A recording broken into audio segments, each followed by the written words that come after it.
টাঙ্গাইলের নাগরপুর উপজেলার সলিমাবাদ ইউনিয়নের তেবাড়িয়া কবরস্থান সংলগ্ন সেতুটি গত 10 বছর ধরে ভাঙাচোরা অবস্থায় পড়ে আছে।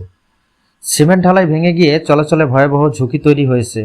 প্রতিদিন হাজারো মানুষ, স্কুল মাদ্রাসার ছাত্র, বৃদ্ধ পথচারী কিংবা গরু নিয়ে হাটে যাওয়া কৃষক চলাচল করছেন জীবনের ঝুঁকি নিয়ে। স্থানীয়দের দাবি, বহুবার প্রশাসনের দৃষ্টি আকর্ষণ করা হলেও কার্যকর কোনো পদক্ষেপ নেওয়া হয়নি।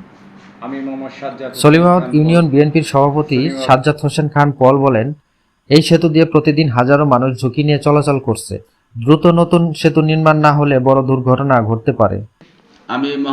এ বিষয়ে সলিমাবাদ ইউনিয়ন পরিষদের প্যানেল চেয়ারম্যান মোহাম্মদ মনির হোসেন ভূঁইয়া বলেন, আমি ইউনো মহোদয় ও উপজেলা প্রকৌশলীর দৃষ্টি আকর্ষণ করছি।